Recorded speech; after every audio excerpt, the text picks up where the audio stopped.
Good morning students. आज का जो टॉपिक है वो है treatment of accumulated profit and loss under partnership. इस टॉपिक को शुरू करने से पहले एक छोटी सी स्टोरी मैं आपको बताना चाहूँगा, इससे आपको थोड़ा सा और क्लियर हो जाएगा इसके बारे में कि क्या ट्रीटमेंट होता है।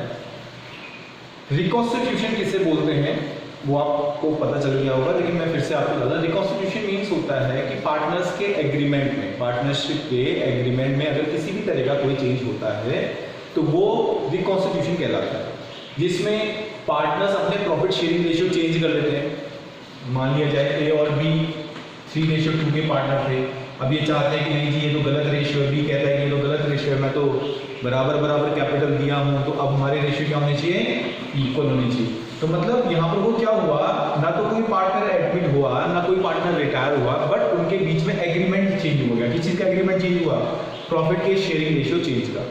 तो ये एग्रीमेंट चेंज होने का इफेक्ट भी पड़ता है, वो मैं अभी बताऊंगा। जैसे एग्जांपल ले लेते हैं, ए और बी कई सालों से बिजनेस चला रहे थे और अपना प्रॉफिट शेयर बांट रहे थे 3:2 में। अब वो चाहते हैं कि 1:1 में बटे, लेकिन कब, कुछ सालों बाद। लेकिन अगर हम देखें ए और बी कुछ सालों पहले से ही 3:2 में प्रॉफिट बांट रहे हैं, मतलब ए को ज्यादा प्रॉफिट मिलता होगा और बी को क्या मिलता होगा, थोड़ा कम प्रॉफिट मिलता होगा। तो आप ये मुझे बता सकते हैं कि रिजर्व्स क्या होते हैं। रिजर्व्स एक प्रकार से प्रॉफिट में से बचाया गया पैसा ही है, जो कि कॉन्टीजेंसीज के लिए, फ्यूचर कॉन्टीजेंसी यानी कि अननोन सर्कमस्टेंसेस के लिए रखा जाता है। यानी कि कभी कुछ हो जाए अगर, तो उसके लिए फर्म में क्या प्रोवाइड किया जाता है, प्रॉफिट में से पार्टनर कुछ ना कुछ पैसा रख के रिजर्व्स क्रिएट करते हैं।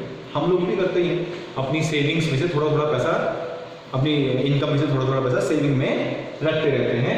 तो एक प्रकार से वो भविष्य में किसी अनहोनी यानी कि किस मिस हैपनिंग के काम जब हो जाती है तो वो काम आता है, वो रिजर्व है। तो रिजर्व अल्टीमेटली है क्या, it's a part of profit. ये क्या है, पार्ट ऑफ प्रॉफिट, जो पार्टनर ने अपने प्रॉफिट शेयरिंग रेशियो में बांटा नहीं बल्कि उसे अलग से रख दिया। अब सपोज करो ए और बी पार्टनर्स ने जो रिजर्व बनाया था वो था जनरल रिजर्व बनाया। जनरल रिजर्व कितना था, 20,000 था। 20,000 जब ये रिजर्व था तो किस रेशियो में बनाया होगा इन्होंने, ऑब्वियसली जिस रेशियो में प्रॉफिट डिस्ट्रीब्यूट होता था। मतलब इस जनरल रिजर्व में 20,000 में अगर ये बांटते प्रॉफिट के रूप में तो ए और बी को प्रॉफिट के रूप में 3:2 में बढ़ जाता है, लेकिन उन्होंने बांटा नहीं बल्कि थोड़ा थोड़ा पैसा जमा करते रहे, तो इसलिए ये रिजर्व तैयार हो गया कितने रुपए का, 20,000 रुपए का। समस्या क्या है, समस्या ये है कि अगर हम जनरल रिजर्व को बांट देंगे तो वो हमेशा किसमें बढ़ना चाहिए, ओल्ड रेशियो में। क्यों, क्योंकि पार्टनर ने अपने पुराने रेशियो में ही इसे फॉर्म भी किया होता है। इसका मतलब क्या है, अगर ये प्रॉफिट, अगर ये रिजर्व नहीं बनाया होता तो होता क्या, ये रिजर्व नहीं बनाया होता तो ये as a part of profit माना जाता, और as a part of profit होने के कारण ये पार्टनर्स को डिस्ट्रीब्यूट हो गया होता है किस रेशियो में, 3:2 में। मेरी बात आपको क्लियर हो गई होगी। लेकिन अगर रिकॉन्स्टिट्यूशन होता है और प्रॉफिट शेयरिंग रेशियो चेंज होते हैं तो फर्क क्या पड़ा कि भाई ये रिजर्व तो फिर 1:1 में बढ़ जाएगा। नुकसान किसको है जरा देखते हैं। ए और बी ने 20,000 का रिजर्व क्रिएट किया था, किस रेशियो में, क्योंकि पुराने रिजर्व पुराने प्रॉफिट से क्रिएट किया जाता है, नए से तो नहीं किया जाता।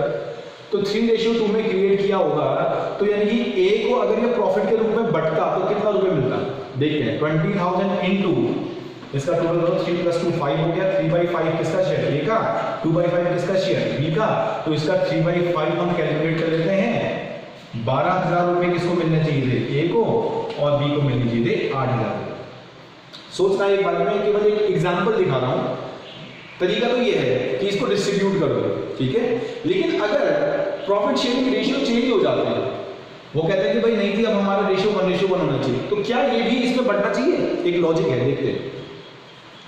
अगर ये इस रेशियो में बटेगा तो होगा क्या, दोनों को 10-10 हजार रुपए मिलेंगे, दोनों को क्या मिलेंगे, 10,000। तो नुकसान किसका है, नुकसान ऑब्वियसली ए का है, क्योंकि जब ए ने ये प्रॉफिट कमाया था, यानी कि जब फर्म ने ये प्रॉफिट कमाया था तो ए का कंट्रीब्यूशन ज्यादा था, 12,000 रुपए था, लेकिन न्यू रेशियो के चेंज होने से इसको कितना रुपए मिलेगा, केवल 10,000। तो इसको नेट लॉस कितना होगा इतने प्रॉफिट में से, इसका मतलब ये है कि 12,000 इसको मिलता अगर प्रॉफिट शेयरिंग रेशियो चेंज नहीं होता।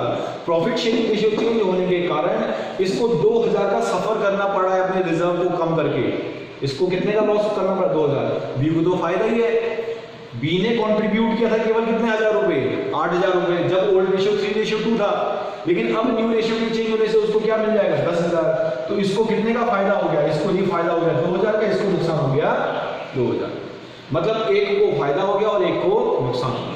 तो ऐसी स्थिति में कोई भी पार्टनर क्या नहीं चाहेगा? जिसको लॉस हो रहा है वो नहीं चाहेगा कि उसका प्रॉफिट शेयरिंग रेशियो चेंज हो। तो वो ये क्लेम करता है हम प्रॉफिट शेयरिंग रेशियो चेंज करने को तो तैयार है। ध्यान रखना क्वेश्चन में ऐसा नहीं लिखा होता है, लेकिन हमेशा ध्यान रखना प्रॉफिट शेयरिंग रेशियो चेंज होने के इंपैक्ट पड़ते हैं पुराने रिजर्व्स और लॉसेज में, पुराने प्रॉफिट्स और लॉसेज में। मैं केवल यहाँ पे कोई एग्जांपल दिया है प्रॉफिट शेयरिंग रेशियो चेंज का। अभी रिकॉन्स्टिट्यूशन के और भी पार्ट में भी हम देखेंगे, जैसे एडमिशन, रिटायरमेंट, डेथ, उनमें भी इंपैक्ट ऐसे ही पड़ता है। तो होता क्या है, जो पार्टनर पहले से ही अपना पैसा बचा बचा के पुराने रेशियो में रिजर्व बना के आए हैं, अब कोई नए रेशियो में बढ़ जाएगा तो उसमें किसी न किसी पार्टनर को नुकसान होना स्वाभाविक है, और जिसको नुकसान होगा वो इस बात में एग्री नहीं करेगा। तो क्या ऑल्टरनेटिव हम कर सकते हैं? पहला ऑल्टरनेटिव देखिए कि नुकसान ना हो। किसको नुकसान ना हो? किसी को भी नुकसान ना हो, कि ना किसी को फायदा हो। यानी कि ये जो एग्रीमेंट चेंज है किसी फायदे या नुकसान का नहीं है, ये दोनों के बीच में मतभेद ना क्रिएट करे। तो इसको कैसे हम सही कर सकते हैं? पहला तरीका क्या है कि जितने भी रिजर्व्स हैं, जितने भी पुराने ओल्ड रिजर्व्स होंगे या फिर लॉसेज होंगे या फिर अनडिस्ट्रीब्यूटेड प्रॉफिट होंगे या डिस्ट्रीब्यूटेबल रिजर्व्स होंगे, वो सब के सब ओल्ड रेशियो में ही बांटे जाएं। किस रेशियो में बांटे जाएं? ओल्ड रेशियो में। न्यू रेशियो का कोई लॉजिक नहीं। पहला ट्रीटमेंट तो ये है, जितने भी रिजर्व्स लॉसेज हैं उनको ओल्ड रेशियो में, ओल्ड पार्टनर में पहले बांट के खत्म कर दो। यानी कि जो पुराने रिजर्व्स है पुराने रेशियो में खत्म कर दिए, बांट दिए। अब नए सिरे से शुरू करो, नए सिरे से, यानी कि नया रेशियो आ गया है, अब नए सिरे से शुरू किया। एक तो ट्रीटमेंट ये है। लेकिन इस ट्रीटमेंट को करने से होगा क्या? इस ट्रीटमेंट को करने से ये होगा कि जो हमने अपने प्रॉफिट में से पैसा बचा बचा के रखा हुआ था कि अनफोर्सीन एक्टिविटी के लिए, यानी भविष्य में अगर कोई मिसहैपनिंग होती है उसके लिए अगर कोई पैसा चाहिए होगा तो फिर वो पैसा अवेलेबल फर्म के पास नहीं होगा, क्योंकि वो किसको दे दिया जाएगा? पार्टनर्स के अकाउंट में ट्रांसफर कर दिया जाएगा। बात समझ में आ गई? तो ऐसे केस में हमारा सेकंड मेथड क्या था? इंपैक्ट देखते हैं। जैसे हमने लिखा impact, who is suffering the loss in respect of the reconstitution. फिर मैं बात करूं चेंज इन रेशियो नहीं बोलना मैं, इन रिस्पेक्ट ऑफ रिकॉन्स्टिट्यूशन के कारण किस पार्टनर को फायदा हो रहा है और किस पार्टनर को नुकसान हो रहा है। तो ध्यान रखना, जिसको नुकसान होगा उसकी भरपाई फायदा करने वाला पार्टनर पूरा करेगा। तो यानी कि यहां पर को हम क्या करेंगे? इनको नॉमिनेट बता पाएंगे, उसको क्या करेंगे? न्यूट्रलाइज करेंगे। या तो क्या करें हम? पहला मेथड है, या तो पुराने रिजर्व्स या लॉसेज सबके सब हटा के किस में बांट दो? ओल्ड पार्टनर में बांट दो, ओल्ड रेशियो में। ठीक हो गया, तो भी काम खत्म है। फिर शुरुआत नए सिरे से करो, नए रेशियो में ही रिजर्व बनाओ, नए रेशियो में ही प्रॉफिट डिस्ट्रीब्यूट करो। एक दूसरा तरीका है, जब पार्टनर कहते हैं कि नहीं जी रिजर्व तो हमें चाहिए होंगे, प्रॉफिट को हमें चाहिए होगा फ्यूचर के लिए, तो हम कैसे बांट दें? तो उस केस में किसी भी पार्टनर को नुकसान ना हो, जैसे एक हो रहा है, उसके लिए हम क्या देखते हैं? इंपैक्ट देखते हैं। इंपैक्ट कैसे देखेंगे? पहले ओल्ड रेशियो में डिस्ट्रीब्यूट करके देखेंगे, फिर देखेंगे कि न्यू रेशियो में डिस्ट्रीब्यूट करके क्या फर्क आ रहा है। तो उसके कारण आपको पता चल गया कि भैया एक को तो लॉस हो गया, ओल्ड रेशियो में ज्यादा मिलता था, नए रेशियो में जिसको कम मिल रहा है। तो एक को जो लॉस होने वाला है, that has to be compensated by those partners who is going to gain, जो कि गेन कर रहा है। 2,000 रुपए का इसको लॉस कर रहा है, लेकिन गेन कौन कर रहा है? यहाँ पे ऑब्वियसली इसको 8 मिलता है, इसको 10 मिल रहा है, गेन कौन कर रहा है? 2। तो इस केस में हम प्रॉफिट नहीं बांटते बल्कि आपस में एडजस्टमेंट कर लेते हैं। ए क्या बोलेगा? ए बोलेगा देखो भैया अगर मैं अभी बांटता हूं तो 12,000 रुपए मुझे मिलेंगे और आपको मिलेंगे 8,000 रुपए, लेकिन अगर हम भविष्य में बांटेंगे तो 10-10 मिलेंगे भविष्य में, क्योंकि रेशियो क्या हो जाएगा? फ्यूचर में रेशियो क्या हो जाएगा? 1:1। तो उस केस में कितने मिलेंगे? तो ऐसा करने से तो मुझे 2,000 का नुकसान हो जाएगा। कितने का नुकसान होगा? 2,000 का। तो क्यों ना हम इस प्रॉफिट को बांट दें? पहले मेथड के अकॉर्डिंग इस प्रॉफिट को बांट दो, फिर हिसाब किताब खत्म हो गया। लेकिन क्या था कि भी नहीं, हमें प्रॉफिट की जरूरत पड़ेगी। आप ऐसा करो कि जितना भी आपको नुकसान होने वाला है फ्यूचर में, देखो 12 मिलना था, भविष्य में मिलेगा कितना, अगर हम इस प्रॉफिट को अभी नहीं बांटेंगे, कब बांटेंगे, फ्यूचर में बांटेंगे, तो फ्यूचर में तो फिर वो न्यू रेशियो में बढ़ेगा, तो उस केस में ए को कितना मिलेगा, 10,000। तो फ्यूचर में इस रिजर्व को बांटने के कारण A will suffer a loss of ₹2,000, that has to be, वो कहेगा कि मैं अपनी जेब से आपको दे दूंगा, क्योंकि मुझे 10,000 रुपए बाद में मिल जाएंगे, लेकिन मुझे वो 2,000 का बेनिफिट तो बाद में हो ही जाएगा। तो वो क्या करते हैं, इस डेफिशिएंसी और सरप्लस को आपस में एडजस्ट कर लेते हैं without distributing the amount of reserve. उस रिजर्व को बांटे बिना ही वो क्या कर लेंगे, इस प्रॉफिट को एडजस्ट कर लेते हैं। तो क्या कहता है, ए कहेगा कि आप मुझे 2,000 दो, किससे मांगेगा ये, बी से 2,000 रुपए मांग लेगा और बी 2,000 रुपए दे देगा। होगा क्या, देखो इसका कंसेप्ट क्या होगा, हमने प्रॉफिट लॉस कुछ नहीं बांटा, हमने प्रॉफिट लॉस कुछ नहीं बांटा, हमने प्रॉफिट लॉस कुछ नहीं बांटा। क्या हुआ इस केस में, in this case A has provided ₹2,000 by B, B ने 2,000 रुपए इसको दे दिए, ए को दे दिए, और ए ने क्या कर लिया, अपने अकाउंट से 2,000 रुपए कम करके, ऑब्वियसली बी अपने अकाउंट से 2,000 रुपए कम कर रहा है, तो किसको देगा, ए को देगा। अब इंपैक्ट देखिए क्या है, इंपैक्ट वही ओल्ड वाला है। इंपैक्ट क्या आया, ए को फ्यूचर में कितने का फायदा होगा, 2,000 अभी मिल गए, 10 बाद में मिलेंगे, तो कितने रुपए मिल जाएंगे इसको, 12,000 रुपए। जबकि बी 2,000 रुपए अभी कम कर चुका है, 10 बाद में मिलेंगे, तो नेट इसको कितना मिलेगा, 8,000 रुपए। यानी कि इस प्रॉफिट को अगर वो नहीं भी बांटते हैं तो भी इंपैक्ट क्या आएगा, 12,000 और 8,000, जो कि आज की डेट में अगर वो प्रॉफिट बांटेंगे यानी रिजर्व बांटेंगे जो होगा। दो तरीके से कर सकते हैं, केवल इसका क्या करेंगे, इंपैक्ट की एडजस्टमेंट एंट्री करेंगे। ये दोनों बहुत इंपॉर्टेंट ट्रीटमेंट है, ध्यान रखिएगा। तो रिकॉन्स्टिट्यूशन के टाइम पे मैं फिर से आपको मैं कंक्लूड करता हूं इसको पूरा, आपको आराम से समझ में आएगा। इन केस ऑफ रिकॉन्स्टिट्यूशन, मैं रिकॉन्स्टिट्यूशन बार बार क्यों वर्ड यूज कर रहा हूं, रिकॉन्स्टिट्यूशन मैं केवल आपको एडमिशन या वो नहीं बताना चाह रहा, मैं बताना चाह रहा हूं change in existing profit sharing ratio हो, पार्टनर का एडमिशन हो, रिटायरमेंट हो या डेथ हो, आपको प्रॉफिट्स और लॉसेस दिखेंगे, पुराने प्रॉफिट लॉसेस रिजर्व्स आपको जरूर मिलेंगे। उस केस में आपका क्या स्टेप होगा, that has to be the matter of discussion. उस स्टेप में आप क्या करोगे, क्वेश्चन वाला जनरली कुछ नहीं लिखता है, कुछ लिखेगा तो we have to follow the instruction, otherwise we have to understand the concept carefully. हमें क्या करना होगा उस केस में, क्योंकि आपको एक क्वेश्चन दिया होगा, उसमें कई सारे रिजर्व्स होंगे, कई सारे प्रॉफिट होंगे। अब आप क्या करोगे, अब आपका पहला ऑप्शन, अगर क्वेश्चन वाला कुछ नहीं बोलता है in respect of the profits and losses of old firm before reconstitution, partner के एडमिशन से पहले, पार्टनर के रिटायरमेंट से पहले, पार्टनर के डेथ से पहले या प्रॉफिट शेयरिंग रेशियो चेंज होने से पहले, जितने भी रिजर्व या प्रॉफिट होंगे उसको ओल्ड रेशियो में बांट देना है। अगर कुछ मेंशन नहीं है तो उनको ओल्ड रेशियो में क्या करना है, बांटना है। चलो एक एग्जांपल करते हैं, ठीक है। मैं दोनों तरीके से आपको बताऊंगा क्या होगा। मैं यहाँ आपको दो एग्जांपल लेता हूँ, एक प्रॉफिट शेयरिंग रेशियो चेंज का और एक एडमिशन का, जिससे कि आपको ये क्लियर हो जाएगा। देख लेते हैं, बहुत आसान है, देखिएगा। X Y and Z are partners, profit sharing ratio का मान लेते हैं 3:2:1 है, 3:2:1 है। उनके पास they have ₹30,000 as a part of reserve. उनके पास रिजर्व पड़ा हुआ है कितना, 30,000 on that date. Now they decide to change their profit sharing ratio in 2:1।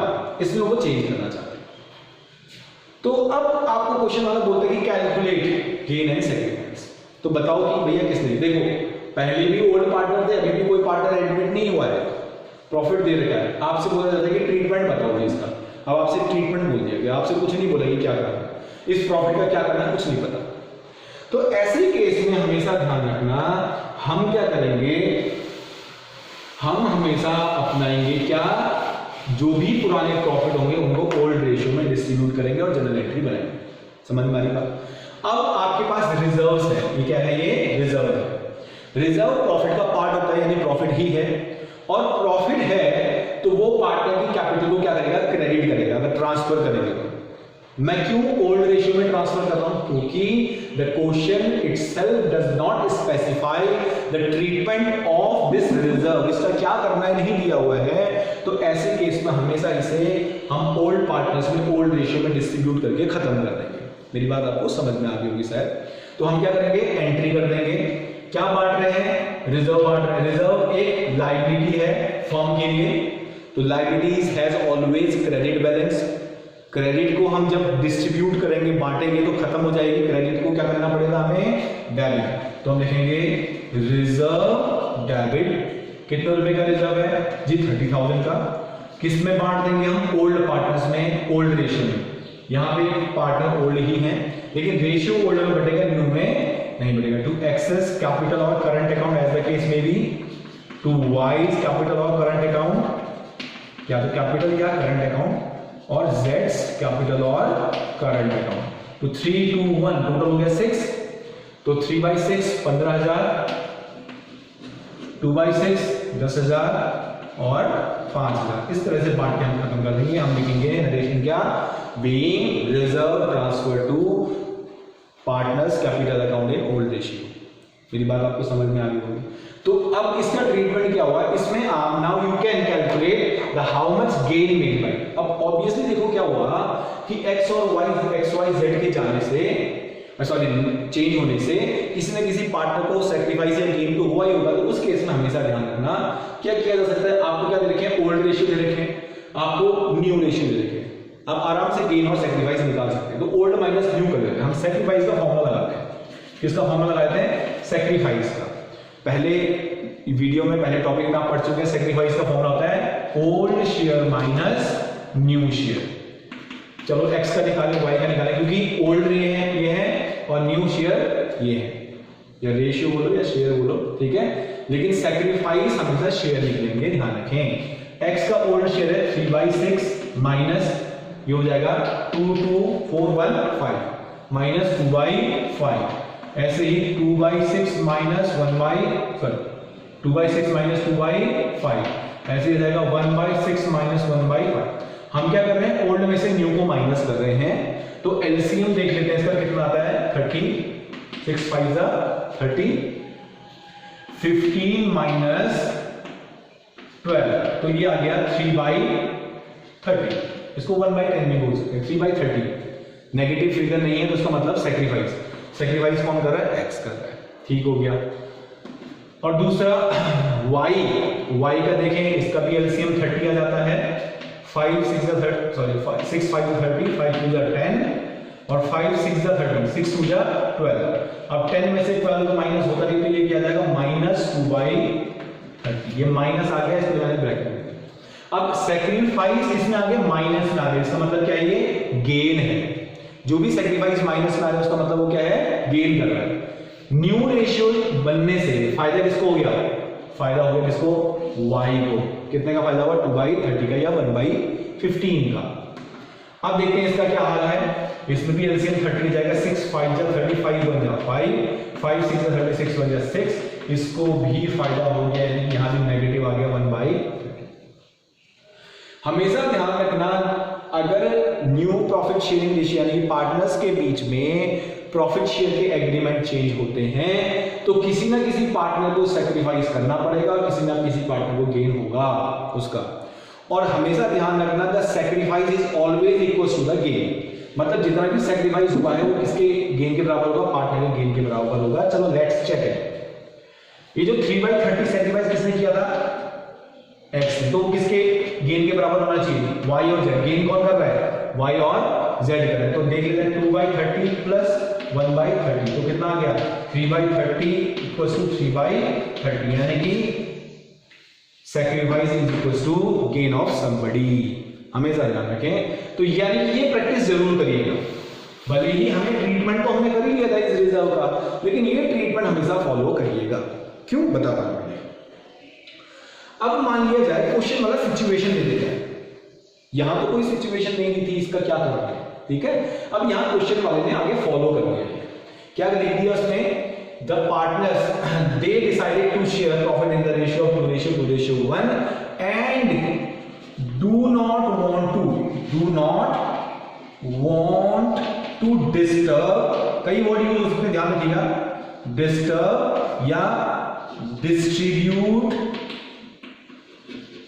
The reserve, distribute, यानी कि वो इस रिजर्व को डिस्टर्ब या डिस्ट्रीब्यूट नहीं करना चाहते। वो कहते हैं कि फ्यूचर में ऐसे ही रहेगा, या फिर कभी कभार क्वेश्चन वाला ऐसा भी बोल देता है, the value of reserve should be retain unchanged, ऐसा भी बोल देगा, या the partner will decide that the reserve will appear in the new balance sheet. देखो कंसेप्ट क्या बोल रहा कि ये रिजर्व नई बैलेंस शीट में जाएगा, तो नई बैलेंस शीट में कब आएगा रिजर्व, जब वो डिस्ट्रीब्यूट नहीं होगा, क्योंकि अगर डिस्ट्रीब्यूट हो जाएगा तो रिजर्व खत्म हो जाएगा, फिर वो बैलेंस शीट में नहीं आता। लेकिन अगर क्वेश्चन वाले ने बोल दिया होगा कि पार्टनर ये चाहते हैं कि नई बैलेंस शीट में रिजर्व अपीयर होना चाहिए, तो ऐसे केस में हम फिर उसको डिस्ट्रीब्यूट नहीं कर सकते। फिर क्या करेंगे, देखो केस अब यहां को स्पेसिफाई कर दिया कि भैया आपने बांटना नहीं है। अब अगर आपने बांटना नहीं है तो बांटने की एंट्री भी नहीं हो पाएगी, फिर तो डिस्ट्रीब्यूशन की एंट्री भी नहीं होगी, ये काम तो होगा ही होगा। तो बांटने की जब एंट्री नहीं है, हम केवल क्या देखेंगे, मैंने बोला था सेकंड मेथड का इस्तेमाल करेंगे, impact of change in profit sharing ratio देखेंगे। क्या इंपैक्ट आएगा, हमेशा ध्यान रखना जो ये इंपैक्ट है इसकी एंट्री पहले बना दो, ये प्रॉफिट बाद में लेना, क्योंकि कब होगी ये एंट्री, फिर से बता दूं, जब भी क्वेश्चन वाला कहेगा कि हमने कोई भी प्रॉफिट या लॉस नहीं बांटना, जिन प्रॉफिट लॉस को पार्टनर बांटना नहीं चाहते उनके केस में हम क्या लिखेंगे, इंपैक्ट। किस चीज का इंपैक्ट देंगे, हमें लिखेंगे कि किस पार्टनर ने सैक्रिफाइस किया, किस पार्टनर ने गेन किया। तो हमेशा ध्यान रखना गेनिंग पार्टनर डेबिट हो जाएंगे, क्या होंगे, गेनिंग पार्टनर डेबिट हो जाएंगे to sacrificing partner, sacrificing partner. Clear होगी, एंट्री समझ में आ गई होगी। मैं फिर से बताता हूं, हम इंपैक्ट कब देखेंगे, हम इंपैक्ट तब देखेंगे जब क्वेश्चन वाला किसी आइटम को डिस्ट्रीब्यूट करने से मना कर देता है। वो कहता है कि भैया ये वाली आइटम डिस्ट्रीब्यूट नहीं होगी, ये बैलेंस शीट में आएगी, या इसको हाथ भी मत लगाओ। तो ऐसे केस में उस आइटम के लिए हम इंपैक्ट देखेंगे। और इंपैक्ट कैसे देखा जाएगा, जो पार्टनर गेन कर रहा होगा उसको आपने डेबिट कर देना है, और जो पार्टनर सैक्रिफाइस कर रहा होगा उसको आपने क्रेडिट कर देना है। तो आप कहोगे सर यहाँ तो दो पार्टनर क्या कर रहे हैं, गेन कर रहे हैं, तो दोनों को डेबिट कर दो जी। तो क्या करेंगे, वाइज कैपिटल और करंट अकाउंट डेबिट, जो भी कैपिटल या फिर करंट अकाउंट, जेड्स कैपिटल और करंट अकाउंट डेबिट टू, क्या टू करेंगे, कौन गेन कर रहा है, सॉरी कौन सैक्रिफाइस कर रहा है, सैक्रिफाइसिंग पार्टनर कौन है, यहां केवल सैक्रिफाइसिंग पार्टनर एक्स है, एक्स कैपिटल और करंट। अब आप बोलोगे सर अमाउंट कौन सी आनी चाहिए, बहुत आसान है, बहुत आसान है, हमें पता है। प्लीज ये वाली वर्किंग ना आप अलग से करिएगा, मैं यहां पर आपको केवल समझा रहा हूं, यहां पर केवल वैल्यू लिखिएगा, मैं इसलिए ब्रैकेट लगा रहा हूं। y ने कितने का गेन किया था जी, 2/30, क्लियर हो रही बात, मैंने लिख दिया। z ने कितने का गेन किया था, 1/30 का। आई होप कि आपको समझ में आ रहा होगा। और x ने कितने का सैक्रिफाइस किया था, 3/30। आई होप कि आपको समझ में आ गया हो। तो फिर क्या करेंगे, तो फिर करेंगे ये कि जो आइटम डिस्ट्रीब्यूट नहीं हो रहा है, यहां पर केवल एक ही आइटम है, क्या कायदे से इस 30,000 को ओल्ड पार्टनर में डिस्ट्रीब्यूट हो जाना चाहिए था, ओल्ड रेशियो में, इस पार्टनर में इस रेशियो में डिस्ट्रीब्यूट होना था। क्वेश्चन वाले ने बोल दिया डिस्ट्रीब्यूट नहीं करना है, तो फिर हम इंपैक्ट देखेंगे। और इंपैक्ट में हम क्या देखेंगे, इंपैक्ट में हम देखेंगे कि जो ये आइटम है that has to be adjusted here in between the partners in their capital और करंट अकाउंट। तो हम क्या करेंगे, हमने रेशियो लिख दिया, देखो इसमें जो आइटम डिस्ट्रीब्यूट नहीं हो रहा उसको मल्टीप्लाई करो, सब जगह जो आइटम डिस्ट्रीब्यूट नहीं हो रहा है उसको आपने क्या करना है, मल्टीप्लाई कर देना। यहां माइनस प्लस मार्क मत लगाना, क्योंकि माइनस के लिए हमने डेबिट कर दिया है, ध्यान रखें। जो माइनस वाले हैं, माइनस वालों को यानी कि गेन करने वालों को क्या कर दिया, डेबिट कर दिया, तो उसमें माइनस लगाने की जरूरत नहीं है। तो आपकी अमाउंट कितनी आएगी, ये आ गई 2000, ये आ गई 1000, और ये आ गई आपकी 3000। आई होप कि आपको समझ में आ गया होगा, क्लियर हो गई बात। फिर से समझ लो, जिस भी आइटम को मान लिया जाए यहां पर तो दो आइटम थे, एक था 30,000 रुपए का रिजर्व, एक था 60,000 का अनडिस्ट्रीब्यूटेड प्रॉफिट।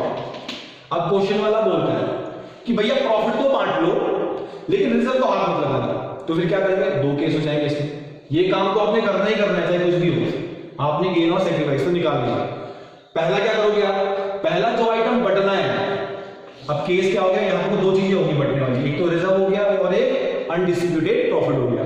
तो क्वेश्चन वाले ने अनडिस्ट्रीब्यूटेड प्रॉफिट के बारे में कुछ नहीं बोला, वो केवल ये चाहता है कि जो रिजर्व है वो नहीं बटना चाहिए। तो जो रिजर्व नहीं बटेगा उसकी तो ये एंट्री कर लोगे आप। जो नहीं बटने वाला आइटम है उसका इंपैक्ट देखा जाएगा, उसका क्या देखा जाएगा, इंपैक्ट देखा जाएगा।